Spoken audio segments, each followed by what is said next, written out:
So thank you everyone for joining. This has been, Jim, your presentation was very insightful. I really enjoyed it. Thank you very much for doing that. And yeah, I think you are absolutely right that those scientists who say that we are over the cliff are probably suffering from the same locked brain syndrome that you are talking about. Yes. And so they cannot see, how much you can get by changing your food choices. Right. And especially aligning your food choices with what we are really meant to eat in the first place. This is what the economy works. Right. I mean, the whole T. Colin Campbell's book was about what is the optimal diet for us to eat, right? And he was pointing out that it is whole food plant-based. But when we don't see that, we see that there is no end game. The end game is extinction. That's what they're talking about. By the way, thank you, Owen, for joining us. It's a pleasure to see you. Yeah, thank you so much for having me. It's a pleasure to see everybody and meet you in person. Yeah, perhaps we can start by having an introduction from each one of us. Jim presented for an hour from 11 a.m. to noon Eastern time. But Jim, just say a few words about who you are and what you bring to the conversation. Okay, I'm James Morris Hicks. I started using J. Morris instead of Jim when I started writing books because I was employed by someone else and I didn't want them to get wind that I was writing books. So I chose to use my father's first name, which is my middle name, J. Morris Hicks. And another benefit of that was there's millions of Jim Hickses out there, but there's only one J. Morris Hicks, and you're looking at him. So I'm an engineer by training and have had a long career in business and process improvement and executive recruiting. So it was in executive recruiting that I learned a bit more about leadership, because that's really what we do, is we seek out leaders that fit best within a certain environment. But then I got curious about the optimal diet for humans back in 2002, and began studying everything I could find, and basically concluded as Silesh, and you guys know that the best diet for us is whole food plant-based. And I figured that if we could get everyone eating whole food plant-based, we could buy ourselves some time to work on all of the other issues that are facing our species on this planet. But that didn't work out. We're still consuming more meat than ever on a global basis. I computed one time, for every person in North America or Europe that's moving in the direction of a plant-based diet, there's at least 10 moving in the other direction in the developing world. So I started wrote my first book, Healthy Eating, Healthy World, in 2011. And then I teamed up with a medical doctor in 2015 and wrote a book called The Four-Leaf Guide to Vibrant Health. And it was designed primarily to be read by her patients, which was a family practice in upstate New York. And then just recently, I decided that I'd been blogging for several years more about sustainability and how we're going to prevent extinction. And so I had been blogging it so long that I really didn't have to write it. I just had to edit those millions of words that I'd been writing for the past 5 or 6 years on my blog. So I did that, and that's now available. And the book's name is Outcry: Urgent Alarms from Our Planet and What We Can Do About Them, with a statement on the cover by James Cameron and a question by James Cameron that we try to answer in the book. Features a new way of living, a new economy, a new form of governments, all of which must change, I think, if we're to have a chance. It can't just be done willy-nilly and everybody do a little bit, because that's simply not going to work. So that's me. I'm in Vermont at the moment. The scene I'm sitting in is the farm, my wife's family farm that's now run by her and her brother. And I'm sitting actually in our condo over in Wilmington, Vermont, but it's a virtual screen behind me, but it's a picture I took of the farm. You can see the hay barn and the pickup truck behind me. Awesome. Thank you very much. Yeah. Owen, you're next. Thank you so much. Yeah, so my name's Owen. It's such an honor and a pleasure to be joining this space and this conversation about the synthesis of food from Western and Eastern as we're moving forward together, as I understand it. And I've been very curious about food for the last 10 years, since I've really devoted my efforts towards figuring out how can I show up in the best way in this time. As a kid, it was so clear that the world I was growing up into wasn't going to last very long. It wasn't something that I was going to be getting used to. I think getting used to the change is more of what I realized was what the skills I needed to learn. And a part of that process, I spent a number of years studying up in Vancouver, studied environmental sciences and philosophy.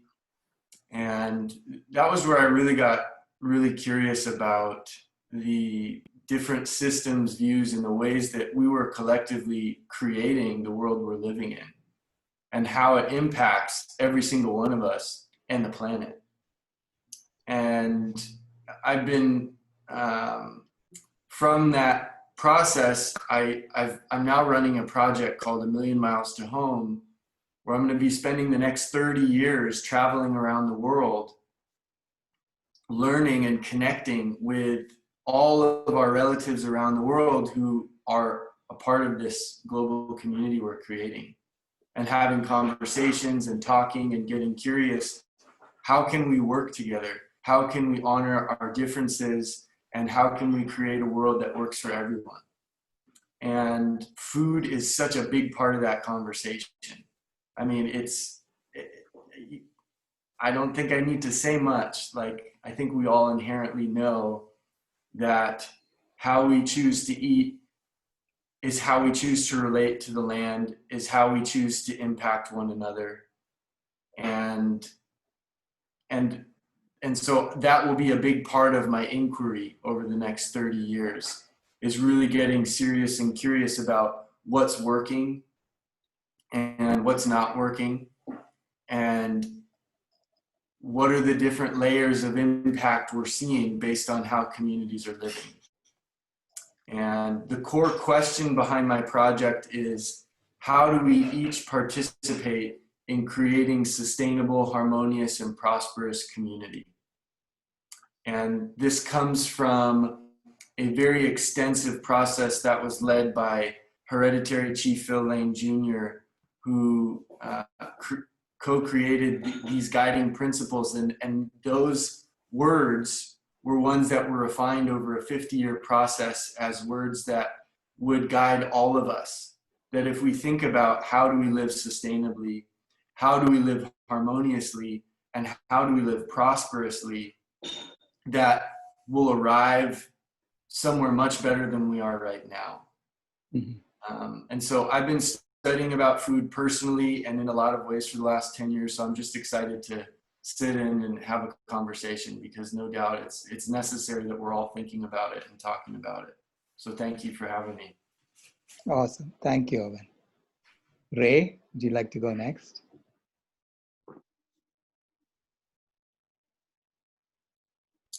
Hi, despite the background, I'm in Toronto, Canada. I kind of try to bridge that gap between the animal rights movement and the environmental movements, and recognize that there's these movements that are happening independently, but necessarily have to join forces and stop holding each other at arm's length. And I'm helping Sailesh in his missions in the short term, and really excited about this conversation as I see so many of those forming sides of opinion of how things change, and obviously everything's a synergy of feelings and actions. So really getting to the bottom of both the facts and the that human nature that's going to ultimately find the solutions is really exciting. With West and East, we have cynical and faithful, the age of Pisces and the age of Aquarius, top-down solutions, birth and grassroots movements. And it's really a combination of all these things. And it's really exciting to be discussing that nexus. Awesome, thank you. Nancy, are you there? Would you like to say something? Yes, hi, I'm here. I'll turn on my video. Hello, everyone. Oh, I always look awful in these videos.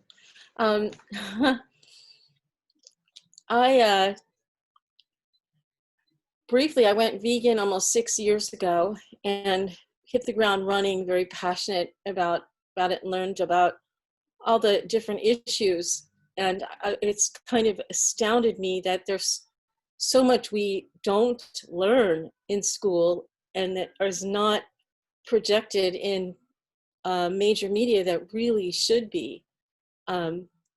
Like things like agriculture and our food and the environment now, and it's something that you have to kind of dig a little bit deeper to find out. So I really promote like all the different reasons why it's important to embrace a plant-based diet. And I also focus on presenting it as a positive movement forward, not just running away from horrors or trying to scare people into it, although people should be scared. Very scared, like Greta says, I want you to be really scared and afraid. But at the same time, it's because it's what people are eating, and the motivations that people have for food are primarily pleasure and social connection. So I find that it really works very, very well with people to help bring them along and bring them closer into this world of plant-based eating. And then when the other issues are discussed, I find they're just more open to that, when they know they have a safe place to land, so to speak. And after going vegan, I remember that was when Cowspiracy came out. And I remember thinking very strongly, an intuition and just observation that I felt that the environment was going to be the biggest reason why we would create a vegan world, at least with food. And the problem I see right now is that too many people in countries like the US and the West that are the greatest contributors to environmental destruction, we don't feel those effects yet. And people have not yet associated pandemics with the food system. And unfortunately, by the time it does reach us to ways that will directly impact our life, it's going to be too late to do anything about it. So, but again, educate. And I work to try to be inspiring too, not just, like I said, promoting, because the incredible world of plant-based foods. And the food industry is booming with plant-based foods now, and you wouldn't know it going into restaurants. So that's kind of been a mission of mine, to get more plant-based meats and foods into restaurants. And I think that's enough for now. So thank you. Thank you, Nancy. David, would you like to introduce yourself?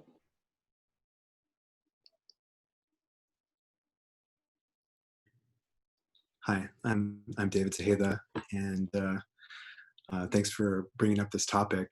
I think it's really important that we create solutions that work for people going through a lot of different transitions.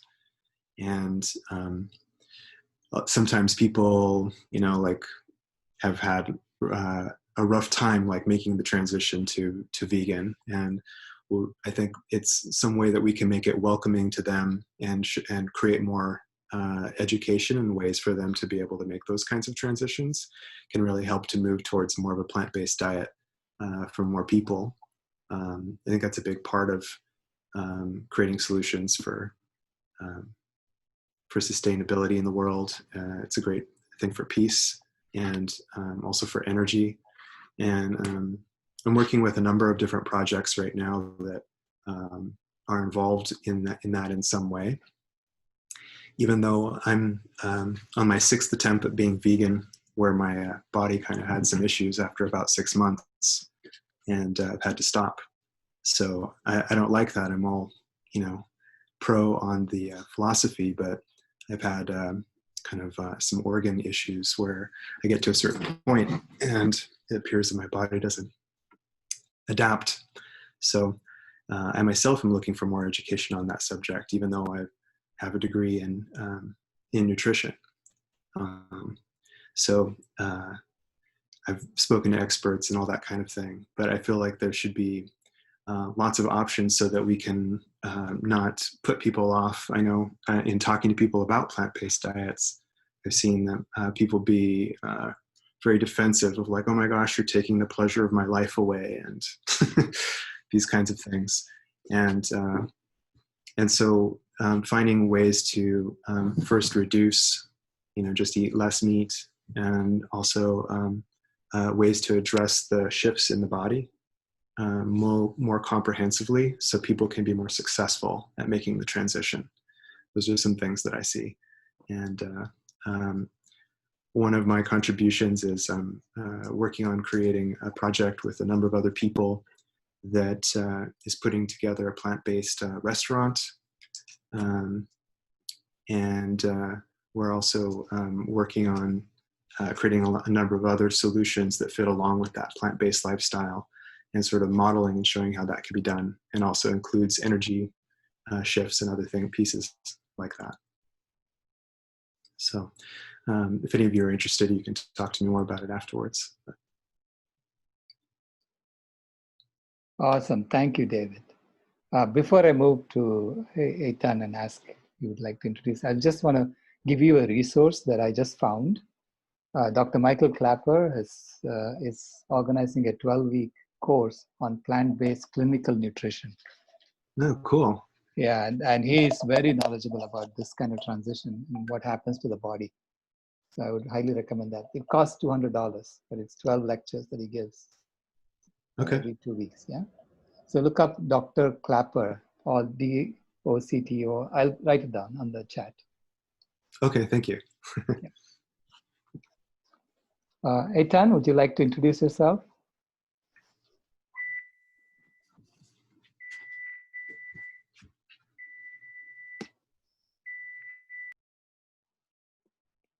Okay, he's probably not there. Then, Kimaya, would you like to introduce yourself? Not really. Come on, you can do that. Okay, I'll introduce you. I will introduce you. I will speak for you. Why? So I convened this because I wanted to talk about the synthesis of East and West, the Eastern and Western perspectives, which I underwent, when I started working on the environment. So I started working on the environment in 2005, 2006 timeframe, when I saw Al Gore's presentation on TV, and I was really shocked. And I said to my wife, if half of what he's saying is true, I'm wasting my time working on 10 gigabit Ethernet. So I should be looking at that full time.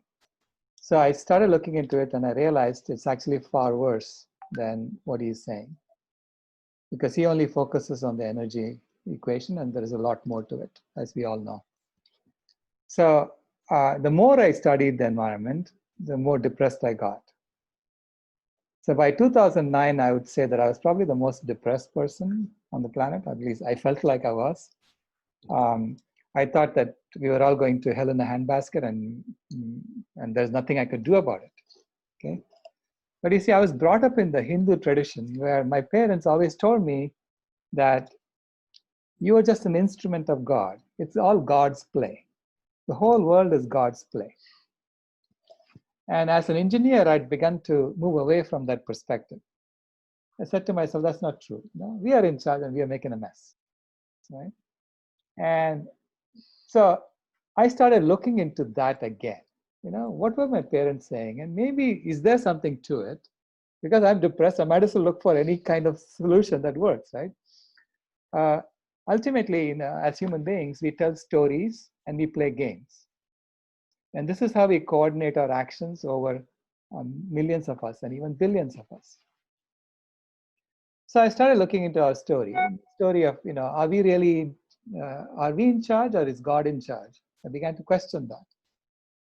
And when Kimaya was born in 2010, I went to see her when she was about a month old. And I held her in my arms and I had this intense feeling of perfection. So I said, this girl must belong exactly as she is. Just like the elephant belongs exactly as the elephant is in the forest. So we all must belong exactly as we are, and my parents must have been right. That it's all God's play, and we are just an instrument of God. And we need to figure out how to be the best instrument that we can be, right? So I said, okay, I'm going to assume that this is true, that my parents were right. And I'm going to figure out what story we should be telling that explains what we were doing all along and how we can then use that to transform ourselves. So this is what I consider to be the Eastern perspective. Okay, I mean, ultimately we'll all be doing the same thing. It's whether you come from the East or the West. In the West, it comes from a fear-based perspective where you say, we're all going to die unless we do this. But from my parents' perspective and from my perspective, it's more like from a love-based. We are part of something much larger, and we are going to do this because we are part of something much larger than us, okay? And we should have faith in that. So that's how I started. And I went back to, we were living in the Bay Area and she was born in Phoenix, Arizona. So I went back to the Bay Area and I started writing my first book called Carbon Dharma. And the idea behind Carbon Dharma was to specify what should a sustainable civilization be. And it's clear what it should be. It should be based on compassion for all life, on non-harming of life, on us contributing more to life than we take from life. Exactly what Jim was saying about James Lovelock. That was his statement. If we contribute more to life than we take from life every year, we're going to survive and we're going to thrive. So, and that clearly comes from an attitude of non-harming and treating every life form as sacred. Okay? So I began reading through the scientific literature with that perspective and seeing, what was God doing all along? If God was in charge all along, what was he doing? Was he making a mess? Right? And is there some other purpose to what we were doing? So that's how I came across the thermostat species hypothesis. And I've tested the hypothesis over several years now. And so far it has met the test of time. And I was formulating this hypothesis and also looking at the scientific data on how fast we were killing life and getting more and more worried about it. Because, at some point I have some doubts. Does God really know what he's doing, right? and I was reading the World Wildlife Fund's Living Planet report and saw that we had killed 52% of all wild animals, wild vertebrates, between 1970 and 2010. And that report came out in 2014. And I calculated that if we continue killing at that rate, and especially if our killing increases with the size of our economy, then if we continue doing what we're doing, we were on track to wipe out almost all vertebrates by 2026. So that was the calculation I made in 2014. And I was shocked.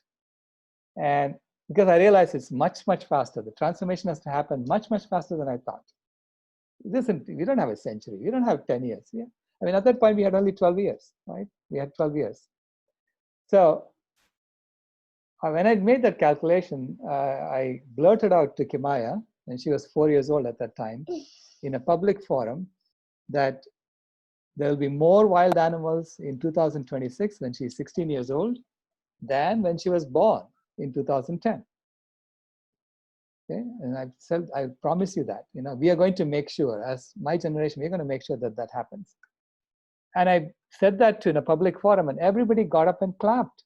I got a standing ovation for saying that. And then they asked me, what should I be doing to make this happen? And I said, the number one thing you can do is to go vegan. And immediately they said, is there anything else we could be doing?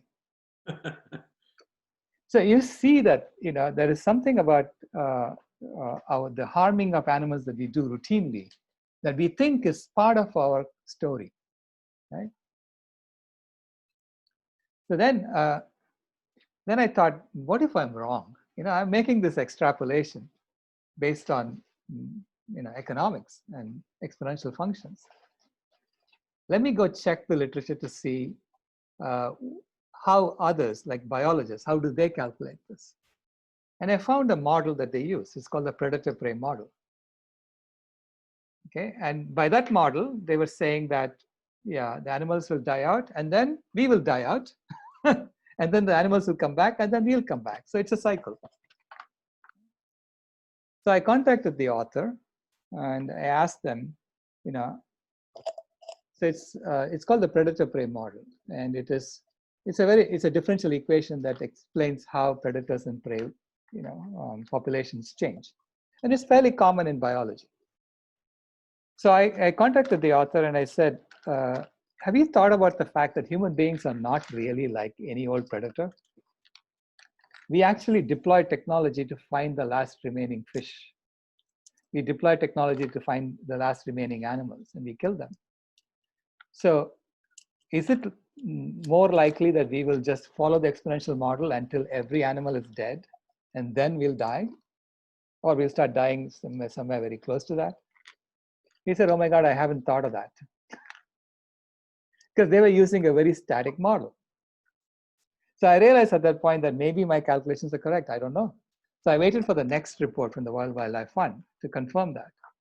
And they wrote in 2016 that between 1970 and 2012, 58% of all wild vertebrates died in population. So at that rate, if you just lose 3% per year, you're on track to wipe them out by 2026.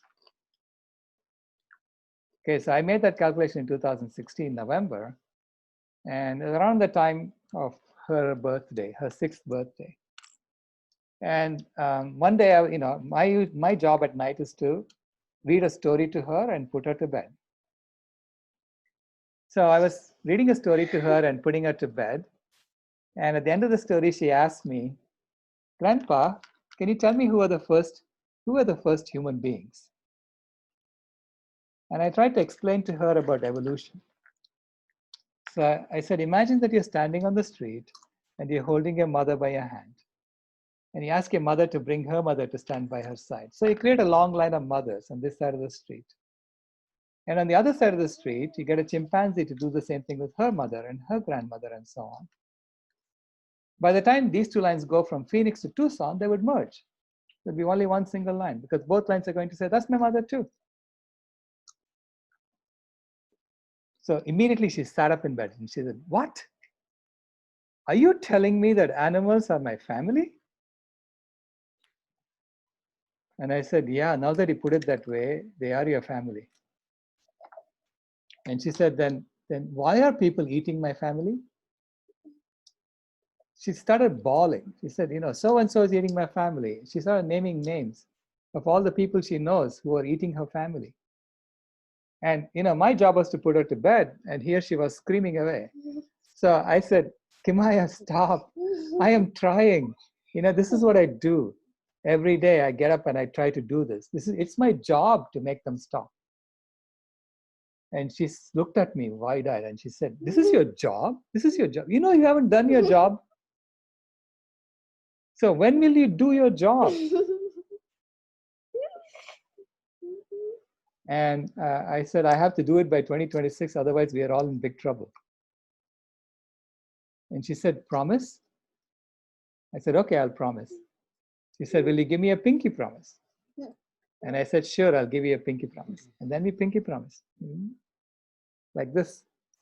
You pinky promise. And then she said, you can never, ever break a pinky promise. Unless you want to break your pinky, which probably don't. And then she went to sleep. Okay, so see, Ray is pinky promising you too. Everybody's pinky promising you. So that started the Vegan World 2026 project. Can we inspire humanity to live in a way in which we routinely don't harm animals? It's the routine harm we're talking about, right? So that animals have a chance to thrive. You should never, ever. You should never, ever, but you know, it's not, today by design, we're harming animals, right? So can we create a civilization in which you're routinely not harming animals? It's a non-harming civilization, a vegan civilization. Can we create that? So that's how it started. I went around talking about it for a year and a half to people, evangelizing the idea. And then in 2018, I met Jane Wells Mitchell, and she just lit a fire and boosted the rocket up and made this project something close to reality. So we've been working pretty hard since then, and we have several initiatives that we are coming up with, tackling issues like what David was pointing about. You know, there are a lot of people who are who have biological dependencies because of the way they were brought up. And so how do you deal with that? How do you tell a new story, the new story of humanity? And the new story that we tell is a story of humans being the thermostat species.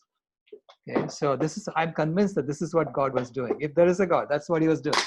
He was trying to get us to be the caretakers, the thermostats for the planet, so that the planet does not ever have to go back to another ice age again.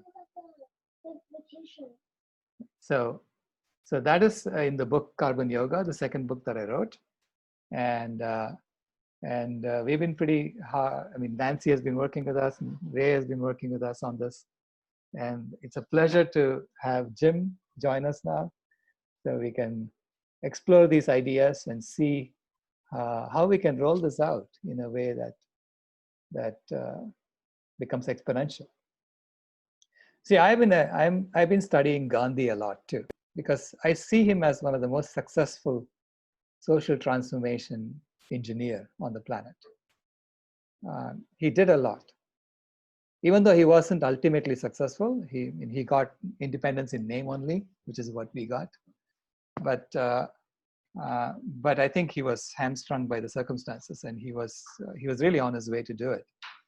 And part of his message was, when you have a colonial system that you're opposing, you have to find out what is at the base of that colonial system and address that. Only when you can get the people in power to be afraid that their power is going to go away will they start doing things that's good for us. So the way he addressed it in India was, he studied what was going on, and he realized that the English who were colonizing India at that time, they used their military, the Navy and the Army, to actually enforce their commerce, the rules of commerce. So it was basically a commercial enterprise. Colonialism is a commercial enterprise. How do I get more from you, right, and give you less for it? Right? So it's about exploiting other human beings. And so he said that the British colonial system was basically about British commerce. And so to address that, you have to shake the British commercial enterprise. So he did that by saying, let's all change our clothes from British clothes to Khadi clothes made by Indians in India. This was the Khadi movement he started. And by doing that, he bankrupted the biggest industry in England at that time, which was the textile industry. So today we have a colonial empire, and that is run mainly out of America. Okay? It's the US colonial empire. to know who's really running a colonial empire, you see whose military is spread around the world enforcing the rules. You'll see it's the US military these days. So after World War II, it became the American empire, pretty much. And it's around the world. We are all colonized, including the people of America. We are all colonized. And then you say, okay, how do we address this colonial empire? And what is the largest industry in the world at this time? And I did some simple calculations. I said, okay, we all eat 3 times a day. Everybody does that. We only buy clothes maybe once a month, maybe once every year, something like that. So suppose we address the food issue. What happens? How much of an impact can we have? So I calculated that if every meal costs $10 and you made 3 meals a day available to every human being, the food industry would be a $90 trillion industry per year. Okay, $90 trillion. In reality, it's about $7 trillion right now. Okay, so which means that people are spending less than $1 per meal on average. Okay. So which means that a lot of people are not eating too well. Okay. And so this is why we have almost 1 billion people who are hungry on one side, and almost 1 billion people who are overweight, and they're suffering too. So we are suffering all across. Okay? Both the people who don't have enough food are suffering, people who have too much food are suffering too, with all these chronic diseases. So this becomes the focal point of our effort to see how we can shake this empire and make it transform. I mean, we have to have all the other infrastructure in place, the new game that we should be playing, because the current game of money is the game of empire. It's a game of monopoly. But we need to play the game of Aquarius. Yeah, we have to play the game of Aquarius. It's the new game that we are coming up with, which is a sustainable game, a game of non-harming, in which we all compete over how much we are contributing to the earth. Okay? So it's a new type of game that we should be playing. So we're designing these games, and this new story of us being a thermostat species, and we are part of something much larger. And so the earth has created us so that the earth did not want to go to another ice age ever again. So that is the new story, right? And so it's propagating these stories and creating the new game, and then making that game the game that everybody plays. Okay? And it's actually about coming back to our own roots, our own culture. So we say all men are created equal, which has slowly become all people are created equal. And soon it will become all beings are created equal. And we all have the right to life, liberty, and the pursuit of happiness. Right now, the implementation of that specification is flawed. So we say all beings are created equal, all men are created equal, and then we have one of the most unequal societies in human history. We say we all have the right to life, and we have the greatest killing machine in human history. We have the right to liberty, and then we have the most incarcerated population in human history. And from the pursuit of happiness, you have the most medicated population in human history in the US. There's almost half of Americans on antidepressants or anti-anxiety medications or illegal drugs on a regular basis. So when a specification and implementation doesn't match, that's the job of an engineer to fix it. And who's an engineer? We have to debug the problem, and we have to find out how to solve this with a different game or a different way of living. And what Jim was talking about, creating a new civilization that everyone wants to be part of, playing a new game that everyone wants to be part of. And it has to be an absolutely fun game. Kimaya is right. She's saying that from over there. Yeah. And it has to be a fun game. Yes. I'm literally sliding over here, so it's hard. So that's what we are up to now, and I think we can do this very quickly, because in the past we have done things really fast. You know, we went from not knowing how to send a man to the moon to having a man on the moon in 7 years. Right? We went from an internet that was flaky to an internet that everybody wants within 7 years. So we now have 6 years, according to my calculations, to turn it around so that there are more animals in 2026 than there were in 2010. That's our goal. Okay, that's what we should be shooting for. And coronavirus has actually made part of that happen. It's put us in our cocoon. Thank you, coronavirus. And put us in our cocoon and said, stay there, let the animals thrive. Okay? And if you come out and if you kill animals, I'm going to give you more virus. So it's in a way, it's a message from nature or this larger force that's at play here. Call it God, call it whatever you want. That is telling us it's time for you to transform from your caterpillar phase to the butterfly phase. But to be a butterfly, you really need to be a caterpillar first. So there is no butterfly without a caterpillar. Yeah. Show the slide. She wants me to show the slide. It's okay. And so, you know, and in this current phase, we are in the chrysalis of the caterpillar. The caterpillar has entered the chrysalis. And in the chrysalis, we are thinking about how to become a butterfly. How to become this new civilization in which everything we do helps nature. And in which we actually implement what we said we are going to implement. That all beings are created equal and that we are all entitled to life, liberty, and the pursuit of happiness. So with that, I'll yield. Thank you.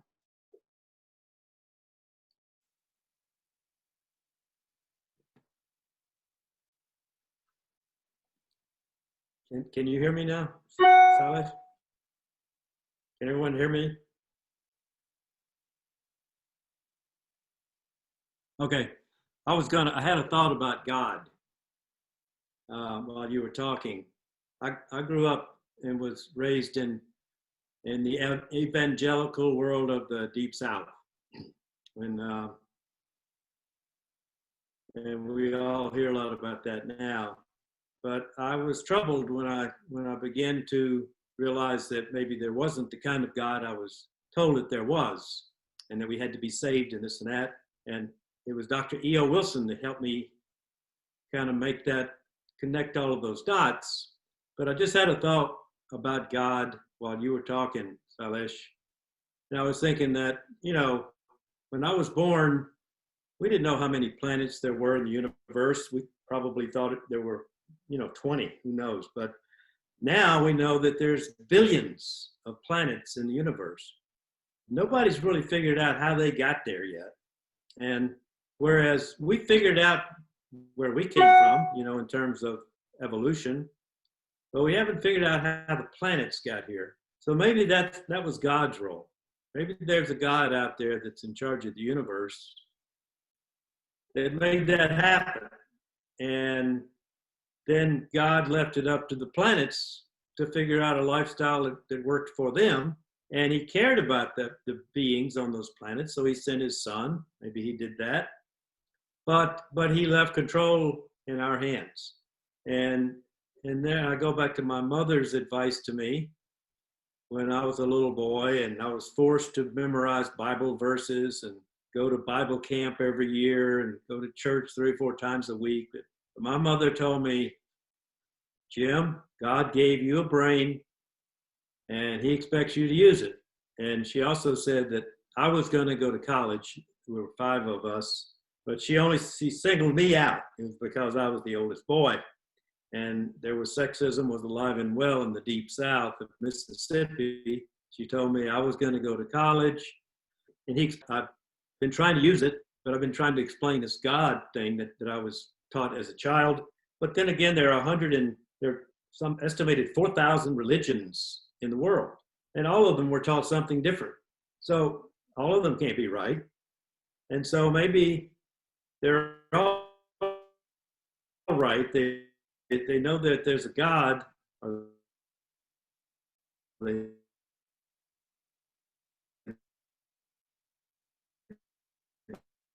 believe that there's a God, but God is that we have to accept that. I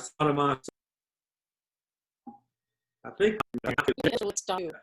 what happens is evangelical pastor looks that so they're in between local groups. I'm right now, but another one. But actually, maybe lament that the car factory is closed down. A lot of people work. He's understanding how the world works, especially in places like Texas. 100 movement.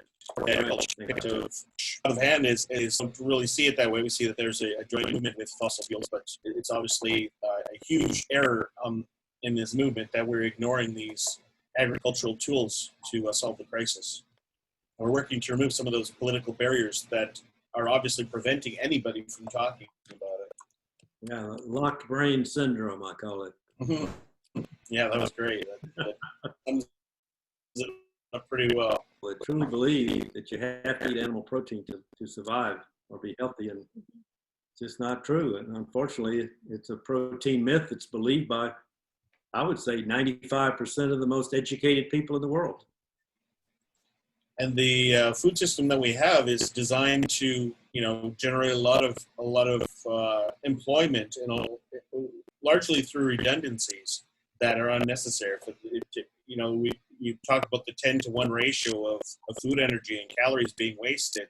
There are people employed wasting in that wasting process. So a lot of the reason is people believe that any solution has to create perpetual growth. So trimming us down to a plant-based diet is, presumably have run every scenario through the scenario generator, and they don't like the numbers.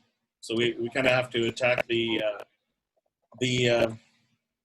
financial preoccupation that everybody has. Yeah, well, if you think about our international economy, if you removed all of the stuff that we consume that we don't need to consume, we all have closets full of junk that we never use and storage units and here and there. If you removed all of the stuff that we don't need, if you removed all the travel that we don't need to do, if you removed all we're doing, then, about half of us are going to be out of work. So we have to have a system that provides for everyone.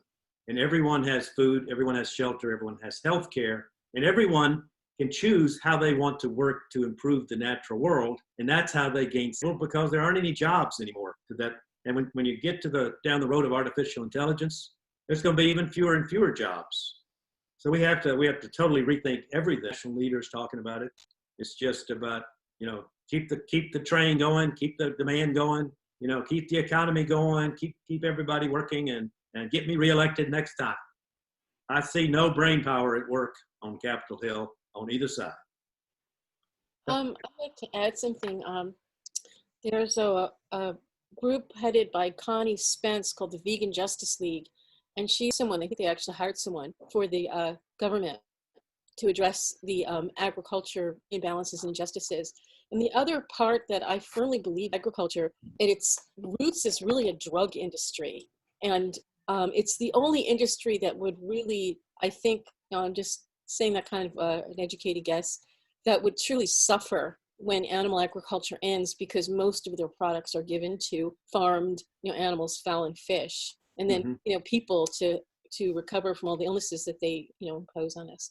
So I think those are two really important industries to tackle, and to address. A Facebook message to What the Health suggesting doing a documentary about the drug industry's involvement into the animals, because one of the cheeses, they think they're full of chemicals. They call them, faux, like fake meat. I would never call plant-based meat fake meat, because it's a terrible way to advertise for it. And it's actually not really true, although some brands, the things like the Impossible and the Beyond Meat, yeah, they're processed foods to a degree, probably Impossible more than Beyond, but that's the only way to produce that kind of that mass production that's required in our society today. Food is mass produced. I don't think it's going to change anytime soon, unfortunately.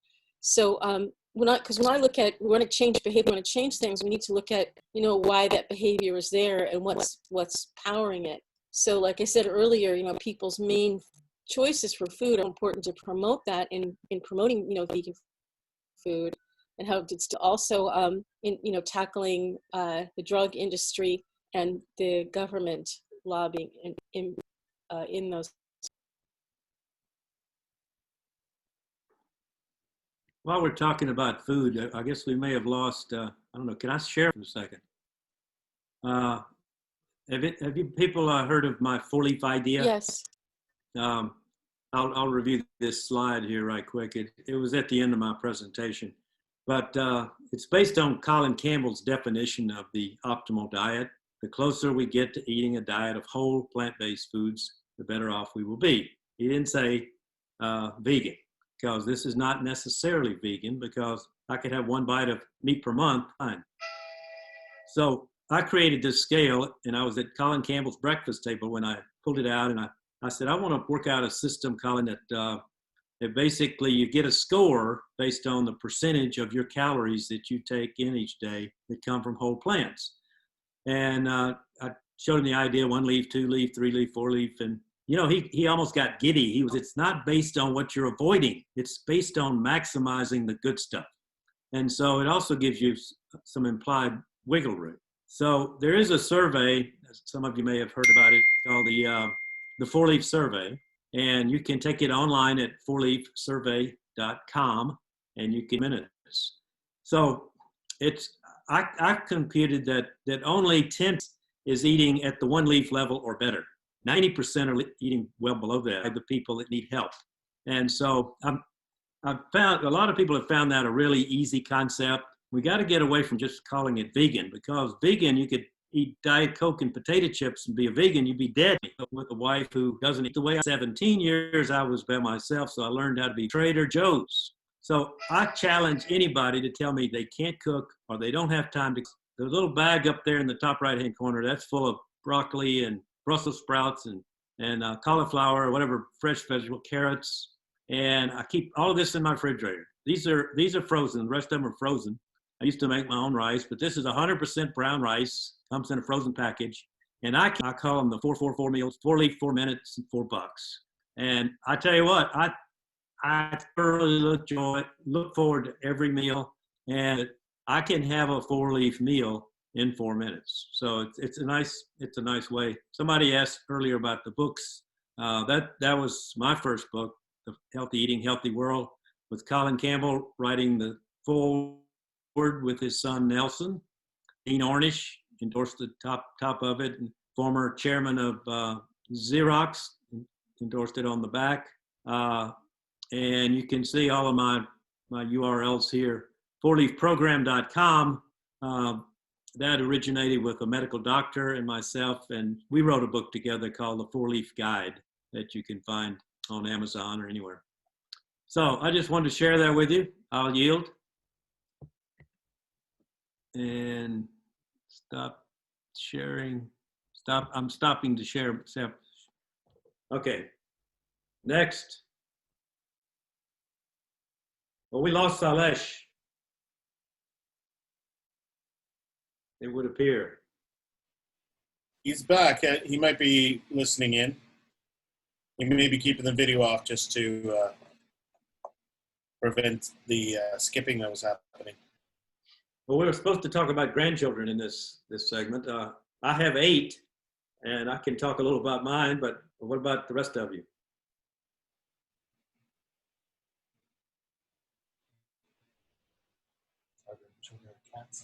You have cats? Grandcats? Our daughter adopted a cat, so we figured that's our grandchild. Well, of the 8 grandchildren I have, only 2 of them have never had a piece of any kind of food that was made by meat with meat. In families, and some are still in families that eat the bad stuff. But my son and daughter, who are the parents of those 8 grandchildren, they finally are both 100% on board the 4-leaf train, whole food, plant-based, and they get it. And I figure if I die today, I will have left a legacy that I can be proud of. I'm not leaving them a lot of money, but I can leave them their health, which is in the end game, it's more important, right?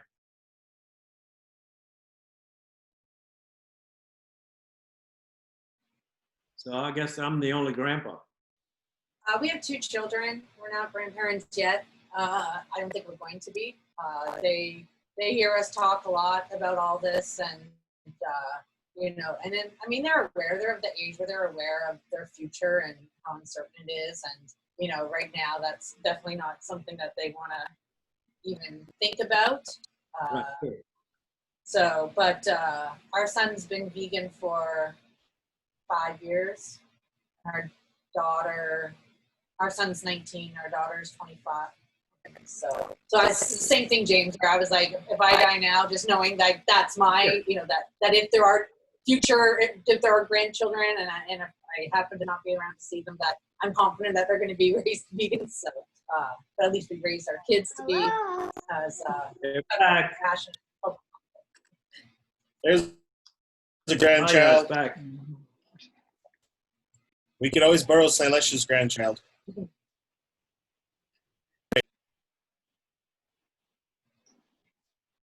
You can't see us. See me? I can see Ray.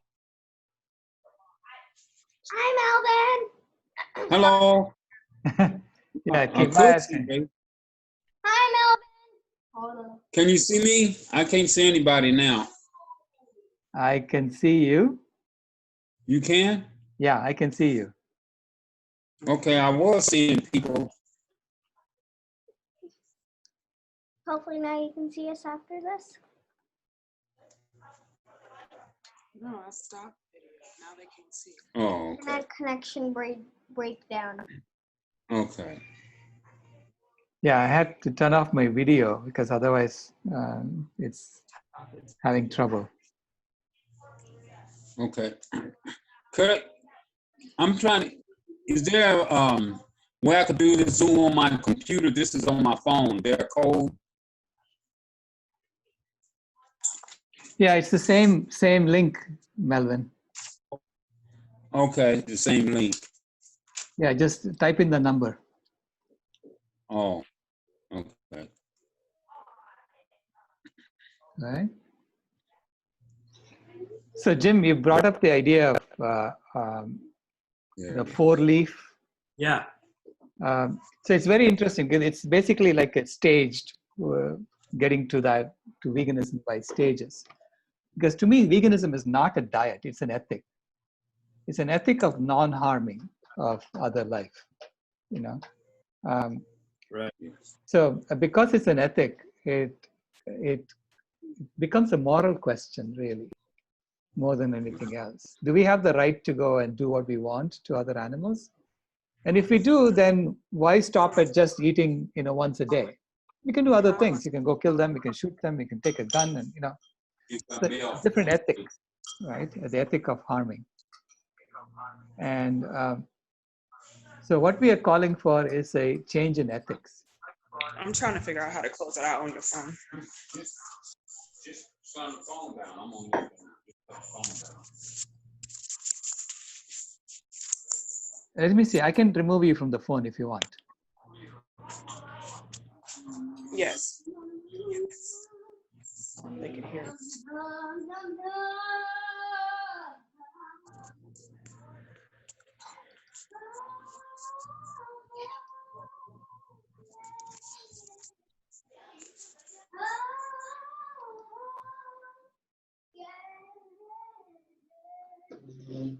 Okay, so on the computer, you should be able to put us in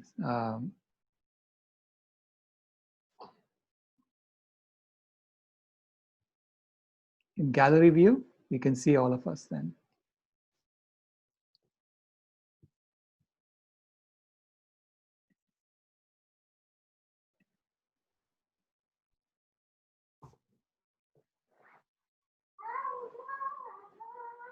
Welcome, Melvin. Would you like to introduce yourself? You're muted.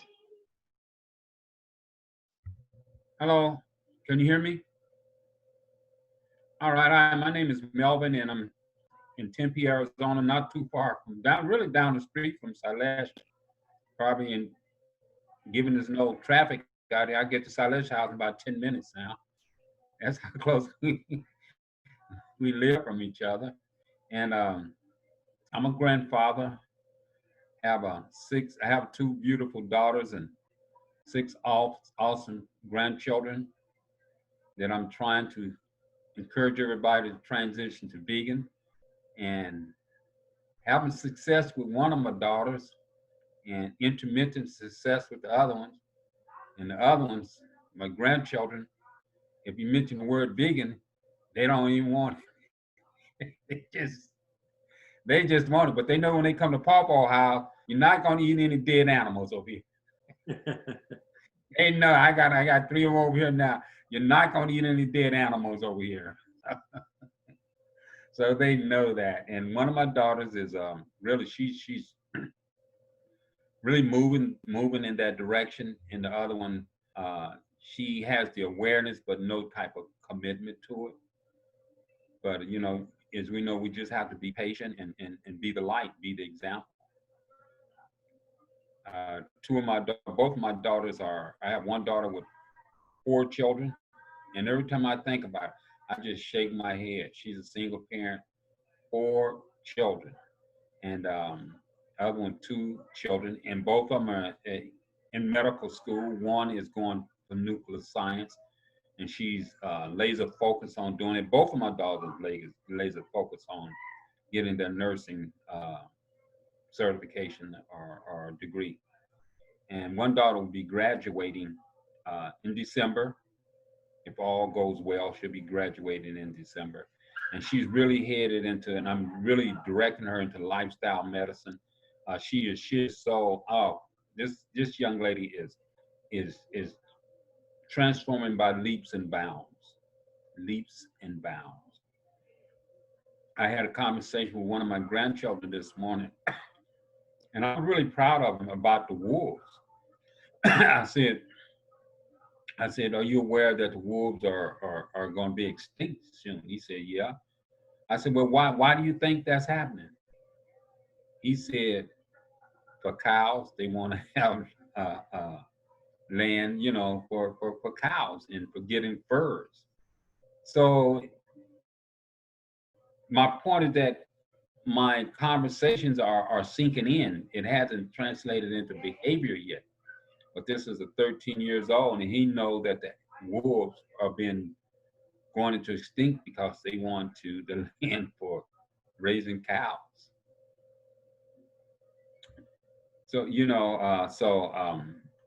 I'm always conscientious of how I live, you know, with my grandchildren. Like I say, when they come over here, they know you're not gonna eat any dead animals. And we might go get I'll get them a burrito from Taco Bell. You know, I'll compromise like that. We'll get you a burrito, but we're not getting that bacon mac cheese and all. We're not gonna do that there, you know. So I'm not retired, but I'm working for myself, and I'm so blessed, happy to be working for myself. Don't have as much money, but the peace of mind and the lack of stress, and I'm just so happy not to be in that behavioral health system, which is a monstrosity in itself that just perpetuates disease and oppression of poor people. It's really sad. It's like I said, it's a monstrosity. But hey there, Jamin. But with this here COVID, I lost a big portion of my income because it was from doing evaluations and screenings for people who get caught for drinking and driving and going out and getting high and getting arrested. And with this disease, nobody was going to the bars. Everything was closed down. So nobody was getting arrested. You know, it's ironic how, hey there, hey, Kimaya.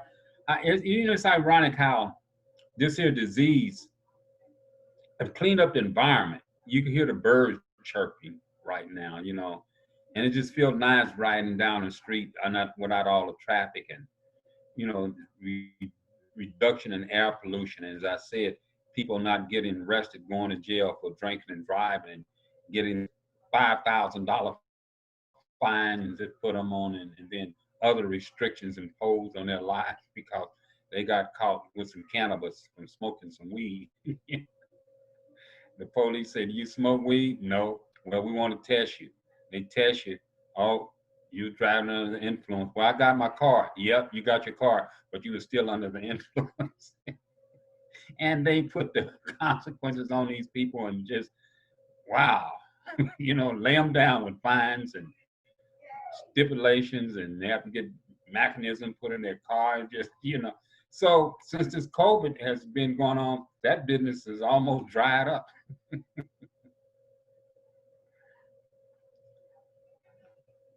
But now they open the bars, so it'll come back again. Yeah. Yeah, they, you know, Roxy's casino, she was working in a casino, and they opened it for about a month or so, and then more than 2 months. about 2 months. No, they didn't open it for 2 months. Anyway, they opened it for a while, and they have now over 300, I think, 300 odd people who got COVID among the employees. So they had to shut it down. They had to shut it down. So Roxy's in quarantine right now, you know, waiting for test results. Yeah. So it's like COVID is saying no more of the old way of doing things, you know. So we need to figure out a different way of living. Well, you know, Sailesh, we was having this conversation, and it's really nature. It's not so much COVID. It's just nature. You know, this thing of COVID is just how nature organizes itself. It's, you know, diseases are part of nature. And, you know, this, when these diseases that we get, when they're inside the animals system, they got the immune system to handle that stuff. You know, monkeys don't die from AIDS. You know, these animals, they don't die from COVID or SARS. It's in them. They got the immune system.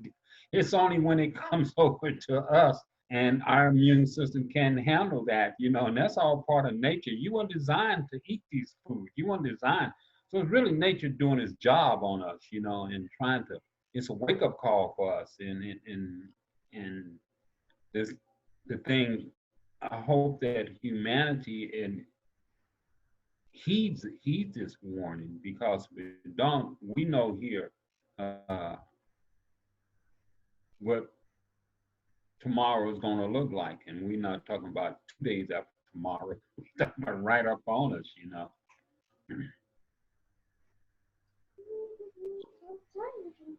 Thank you. Jamen, good to have you here. Did you want to introduce yourself? Oh, yeah.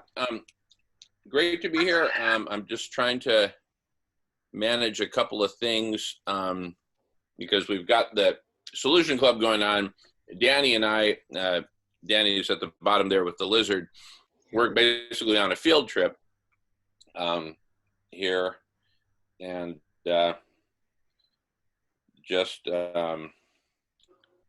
sorry, just I have to keep one leg in the Solution Club for when people join there.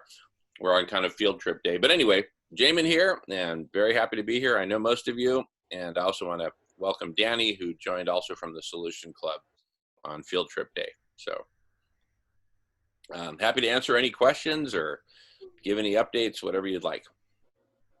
Awesome, thank you. Yeah, we were talking about the whole idea of earning a living. Earning a living is a colonial term. So it's a term that says that unless you serve the master, you're not going to live. That's the whole idea behind earning a living, right? If you don't serve the master, you're going to die. Don't See, say that. if you want to live, you have to earn that right to live. That's by serving the master. And so it's a very colonial term, and our entire system is based on colonialism. It's really, you know, capitalism is colonialism. And it is, this is why we need to completely rethink. I mean, are we decolonized or not, right? Do we want to be decolonized? If you do, then we have to change this whole way of even talking. Yeah, I mean, you should be living because you're alive, because you're a human being. Come here. So you don't have to earn that. Wait for my friend. Right? So I think this is the kind of change in discourse that we need to create for our younger generation, you know, going forward. For me! Yeah, for you, for me. For me! I'm falling! Darn it! My socks! Okay, yes, for you. Yeah, she needs to have a very different system altogether. And it's our job. So when I made that promise to her in 2016, I couldn't sleep that night very well. I was thinking, what did I do? I mean, who am I to make this kind of promise, right? Because you're an engineer, you're Silas Rao. Who do you think you are? Oh, you're Silas Rao. I didn't think I was the guy who can who can make such promises. And but I woke up the next day and it occurred to me that it's the job of a systems engineer to figure out how to make. And who's an engineer? I'm looking at him and I'm pointing at him. Okay. Right there. Yeah. So I realized, it's my job really to figure out the system that needs to be put in place, the game that needs to be played, all of those things that we do as engineers. We figure this out to make sure that what we are saying we are going to do is what we actually do. So Danny, you are welcome to speak. Hi, everybody. I've been thinking a lot about co-ops. I've always liked the idea of co-ops, and I like to consider myself a reformed capitalist. But I did have a little conversation with Carol, who is working on the systems to teach like the next generation about a shared economy. And I wondered if Dr. Rao, if you had more information that you could speak to about that. Bottoms up economy based on cooperation, sharing, completely different system than we have now with, colonialism and hierarchies and all that. Right. No, I mean, that's what we are trying to orchestrate is with the new game of Aquarius is to create an economy that's based on love as opposed to fear. So currently we have an economy that's based on fear. If you don't do this, you won't earn a living, right? That's fear. And if you don't earn a living, you're going to die. It's the fear of death that drives people to work. And with this, with the new way, the new Aquarius game, we are saying that it will be people who come together and say, yes, I know how to solve that problem for the community and I will do it for you. We will do it for you together. So it's a co-op. I mean, it's exactly what you're talking about, a shared economy in which only co-ops are formed. And there could be temporary co-ops that are formed to solve a certain problem. Just like we would do with any engineering project. It's not like we're going to sit there and say, I'm going to work on this project forever. No, you want to finish the project and move on to another one, right? Because you're a human being. You need variety in what you're doing. And so I look upon, just like we would do that in a company like Intel. That's what we were doing. Right? I was working on gigabit Ethernet, and then I moved on to 10 gigabit Ethernet. So similarly, in life, we would be moving on from solving this problem to another problem, and where we are contributing to life all the time. And so our measure is going to be based on how much are we contributing to life compared to what we are taking from life. So overall, there is a net positive, in each subgroup, in each group. And so therefore, life thrives as a result of our work. So when you say, we're going to implement this equality automatically and make sure that everyone does not have to earn a living. You're already alive and you're entitled to live. You belong already in the system. So with that new game that's based on love, where healthy immune boosting foods are available to you for free, literally, okay, that the community is offering to you, healthy immune boosting foods, then people are healthy, and when people are healthy, they want to serve. I mean, I see that with Kimaya. Kimaya wants to go and sweep the floor at the community dinner, community kitchen. She wants to go and mop the floor because she loves to do it. She wants to contribute. It's not because someone has to give her some money and say, you have to do this. Otherwise, you're going to starve to death. Well, I already ate, so I didn't have to starve. I already ate, so what's the point of that? Correct. Yeah, I know. I already ate. What's the point of that? Yeah, you already ate, and now she's contributing, right? So that's how it works. And I saw how. There's a point of that. And how joyously she does that work, right? And at the same time, if I offered someone $15 an hour, they wouldn't want to take that job of sweeping and mopping the floor. Okay? Unless if you're doing it for the good of others. You see on And YouTube. for free. Hey, I'll show one of your videos. Can I show one of your videos? Sure, fine. Okay. Sorry, I'm very Actually, I want to energized. show you something. Sorry, I'm very energized right now. You always are. And that's true.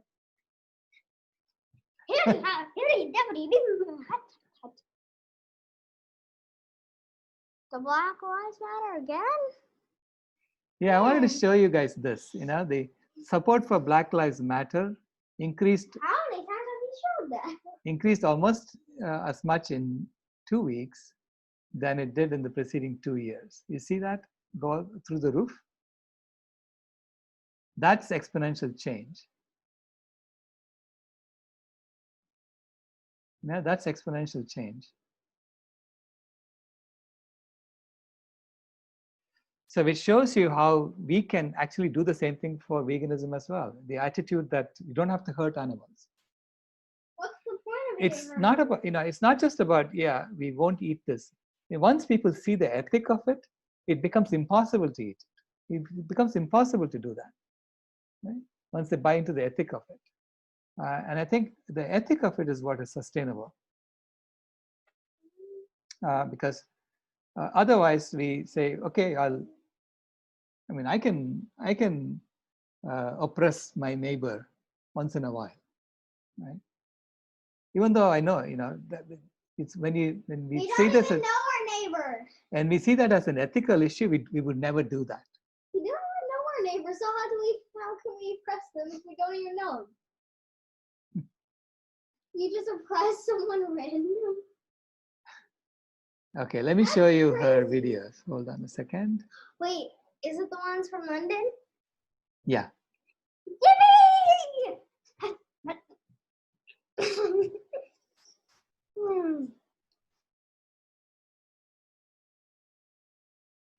My computer is really slow. I don't know why.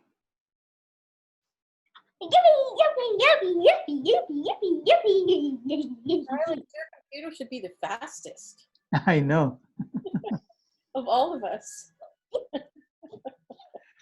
Well, I still have my 2010 computer. I don't change things. You never do.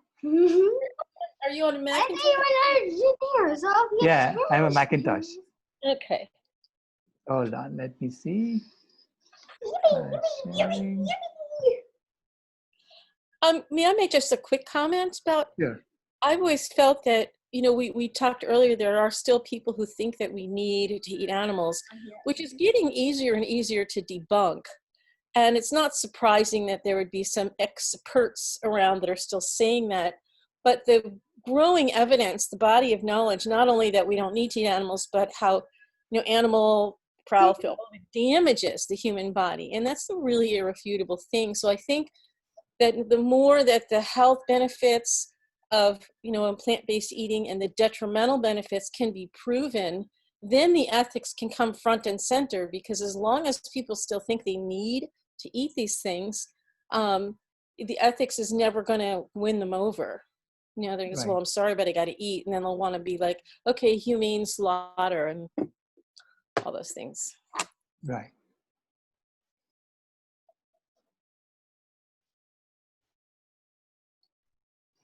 Can you see that? I don't know if I can get the audio to work for you. Yeah, give it a try, and we'll let you know. I'm wearing the same shirt as in the video. I just forgot. I'm vegan because I feel like if I was a meat eater, I'm letting animals down. I'm eating them, and it's not right. It's not right to choose to eat animals. If you like them, why are you eating them? They're the opposite. Instead of liking them, you're killing them. If I was a meat eater, if I like animals, and I kill animals, I would be, oh no, why am I killing them? Even though I like them. That's the question. What's the answer? Go vegan. It's a simple answer. Probably the simplest answer you can get. Bye. Hey adults, are you ready for today's lesson? Oh, I love this one! Come on in, sit down, and get ready to listen up. Today's lesson is on deforestation. Before Europeans settled in America, 46% of our land mass was forests. Since then, we've lost 256 million acres, mostly to agriculture. But why, you might ask, do we need so much land to produce our food? And the answer is because we eat animal products. And animal agriculture is really inefficient. Animal farming uses 83% of our farmland, but it gives us just 18% of our calories and just 37% of our protein. So really, we're just wasting that land. We can get more food from less land if we stop eating meat and use plant-based foods instead. We're not the only ones on this planet. We share it with 8 million other species, but 1 million of them are currently threatened with extinction, mostly because of us. And one key reason they're under threat is because we keep cutting down their homes to clear land for grazing farm animals or to grow crops to feed them. It's crazy, and it's also not very nice. How would you like if a bulldozer ripped down your home and left you with nowhere to go? Well, wild animals need their homes too. Trees are good for wildlife, for bees, butterflies, bugs, and birds. Trees are good for us because they make oxygen. And what do we need to breathe? Oxygen! And trees are good for the planet. They take carbon from the atmosphere and store it away. If we stop eating animal products, we can reduce the farmland we need by 75%. It can go back to nature, to all the animals who desperately need it. And we should start today. Butterfly. My name's Kimaya, and I'm 8 years old. But all I know about factory farming is that they really hurt animals. They feel really sad. And it probably really hurts their hearts. It really makes them feel bad. It really makes them feel damaged. They make them feel really sad. They can't feed their babies. They can't do anything. They try to be set free. They can't. It really doesn't make them feel good. It hurts them really bad. I'm vegan because if the animals are hurt, I'm hurt. Because I don't want to make them feel bad. I don't want them to be let down. I think everybody should be vegan because all the animals.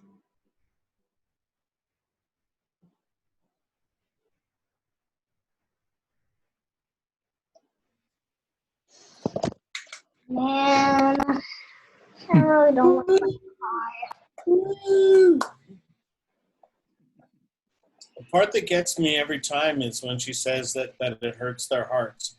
That's such a phrase that clashes against, we use that phrase. We talk about human hearts and how that's where it hurts. And I've never ever heard that applied to animals before outside of the Disney realm of personified animals. But they have hearts, and we need to be reminded of that. It's such a profound little moment there.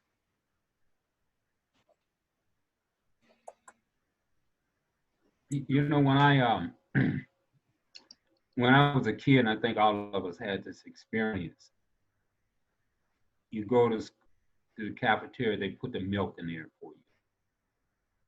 And no one questioned that as a kid. The adult that's doing it. Then after years and years of doing that, it becomes ingrained in people's mind that animal food is healthy, it's good for us. And then you become a teenager, then you become an adult. And then you hear that, hey, this stuff is not good for you. It's hard to dislodge that narrative that's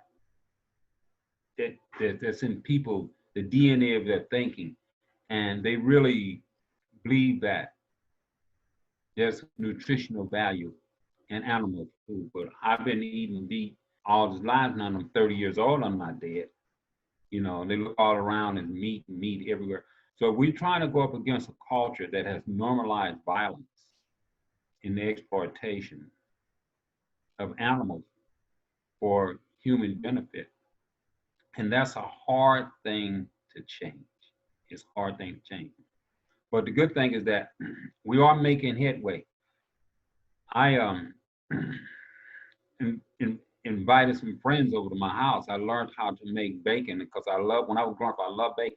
But I haven't eaten any animal bacon in probably 25 years. I had this thing that pork was bad for you, but beef and chicken is okay. So I didn't eat any. But I recently learned how to make vegan bacon. And let me tell you, it's delicious. And I've been introducing that to my friends, to 3 friends, one at a time. 2 of them now make their bacon using carrots and tofu. And they love it. So we have to look at incremental change, because this dominant narrative, on every corner there's a McDonald's, there's a Burger King, it's food, and all of it is animal-based food. So what we're trying to do, we're trying to change that people's eating habits. And the good thing is that veganism has come a long, long way. Just since I met Sailesh, it's really blowed up really, really big.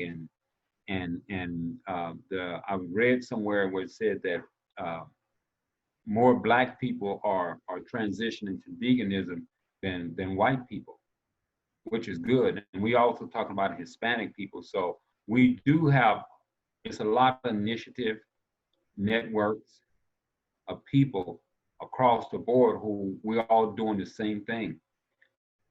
And some point we're all going to link up, because we all have this awareness that our individual and collective health is interconnected with the planetary health, that the health of the planet and our individual and collective health are interconnected and interdependent.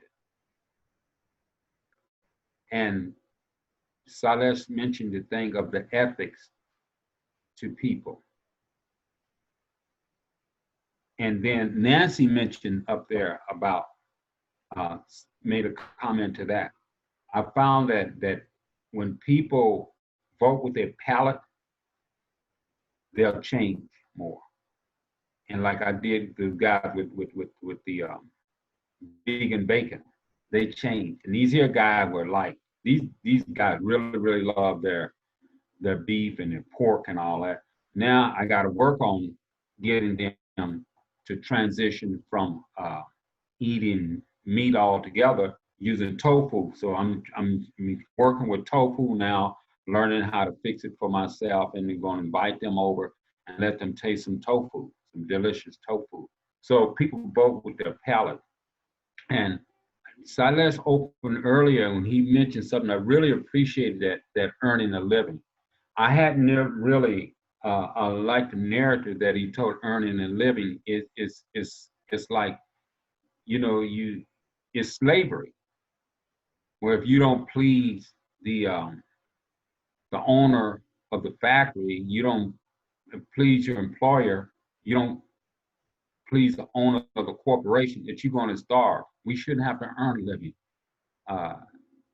And I really like that narrative of earning a living, to tell that story more about this whole notion of earning a living. Kimaya.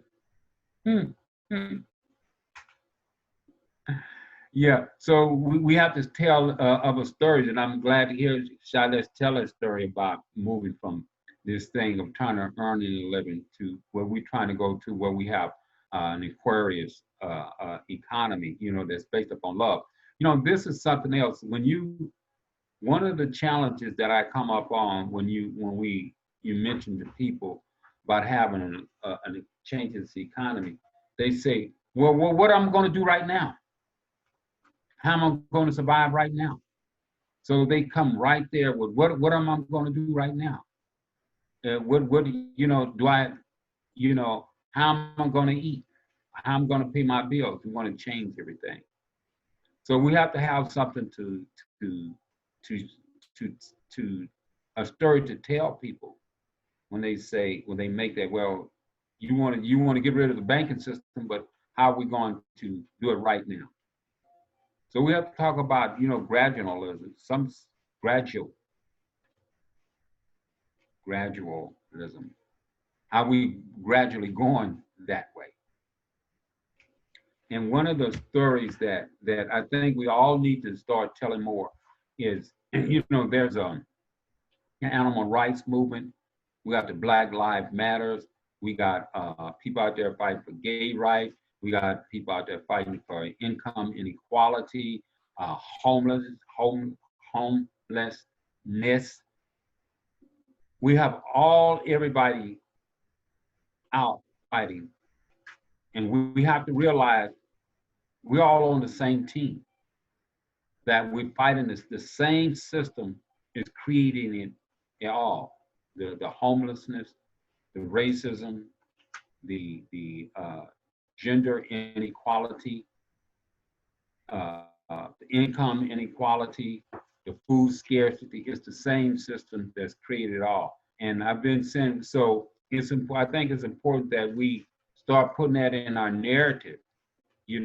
Not only are we here for animal rights, but we also here, fighting against income inequality. Black Lives Matter. We here fighting racism. We here fighting injustices, not just injustices against animals. And I think, that so we can have a narrative of inclusivity, of inclusiveness, and people don't feel left out. And one of the things with in the Black community, even among Black vegans, they say, well, the white animal rights people, where are they at with Black Lives Matter? Why aren't they talking against racism? Why aren't they talking about income inequality? And one friend of mine, he said, well, what the white animal right advocates say, that this is the most vulnerable population. They don't have a voice for them. That's why they're over there. They're the voice for the animals. So that's one of the approaches that they take. But it's all linked together. We cannot distinguish racism unless income inequality is gone. We cannot get rid of income inequality unless animals have a best safe. So it's all interconnected and interrelated.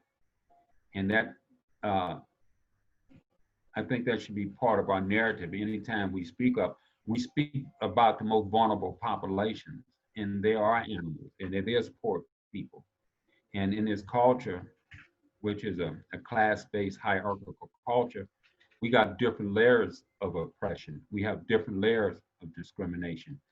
We live in a country that says this is democracy, but that democracy is felt and perceived by different people on different levels. Everybody have a voice in democracy, but the psychological power of that voice is different depending on what your social and economic class is.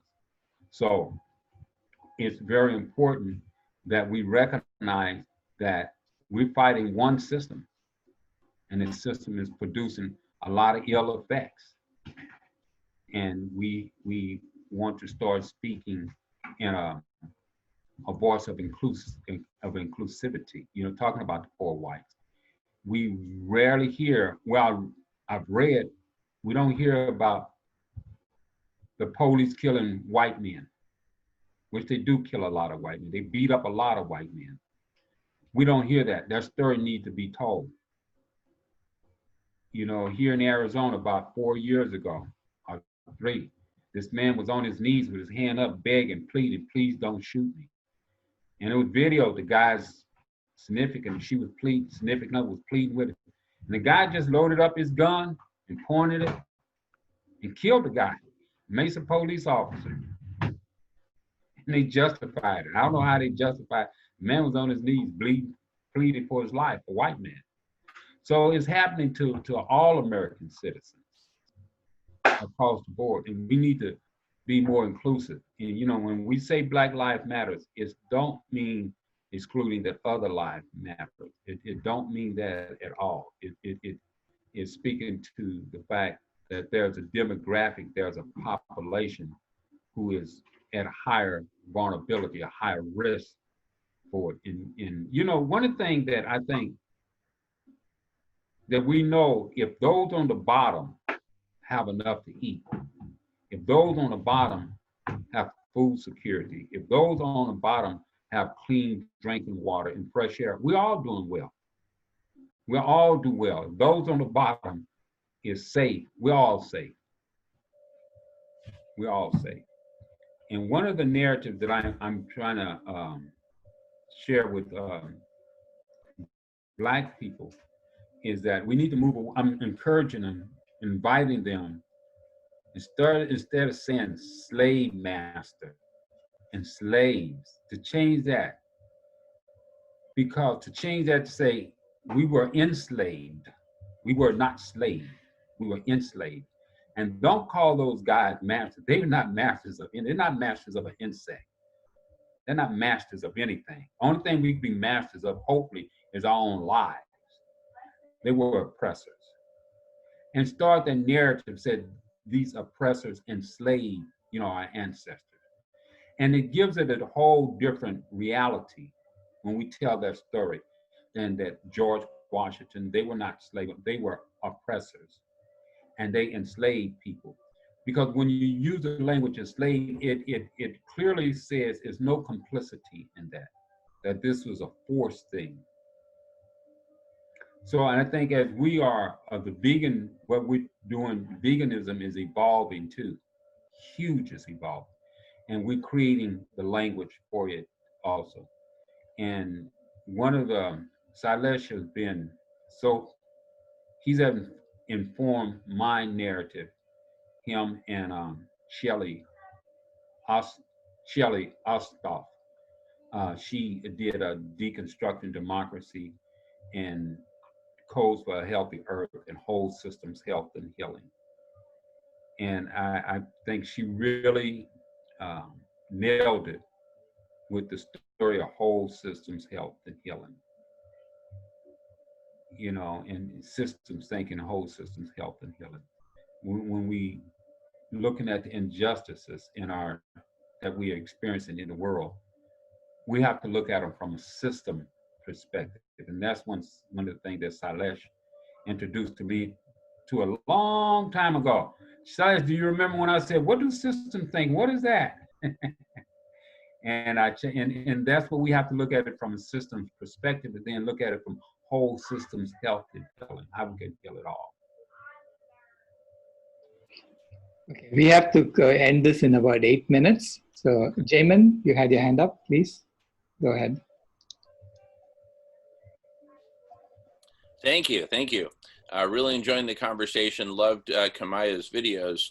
What occurs to me, and I'll just try to say a lot into sort of a compressed form, is that what I would love to see is Kimaya doing a video that leads with the animal agriculture part in our diet and all that, and says, now, you know, this is obvious that we have to do this, so why are we so stuck? Well, we have to zoom out and look at the bigger picture. It's not just animal agriculture, it's our entire system of dominion enforced by violence, enforced by whoever has the power right now, right?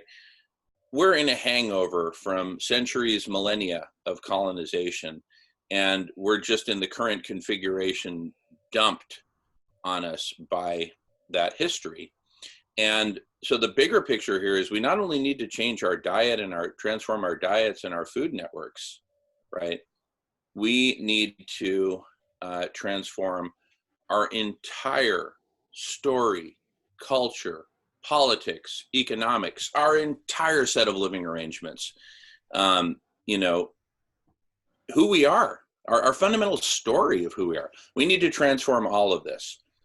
And as Kimaya, I'm just, if I were editing, if I were writing the text, obviously it's not my place to put words in Kimaya's mouth, heaven forbid.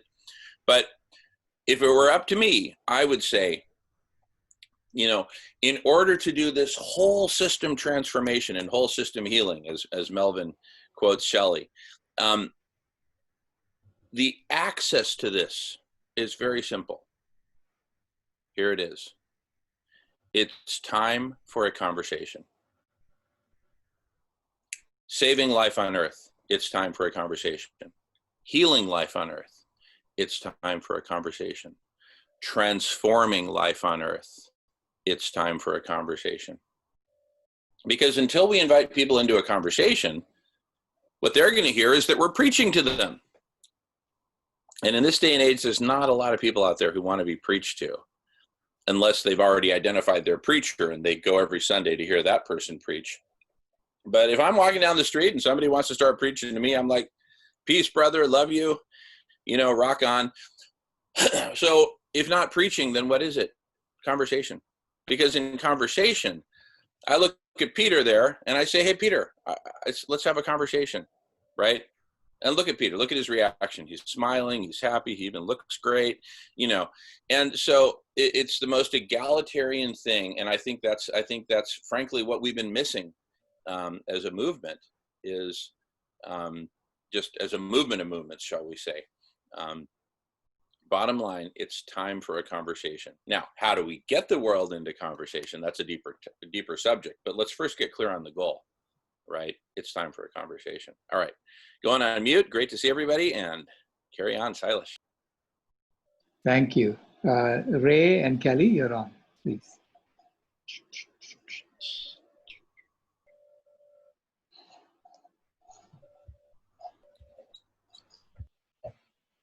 Yeah, I know we don't have time left to talk about this, but what I wanted to ask was, because obviously I completely agree that everything is interconnected, all these isms, all these oppressions. And what we see, at least here in Toronto, is there's we see a lot of vegans who are going to different events that are not vegan related, but going there to be allies.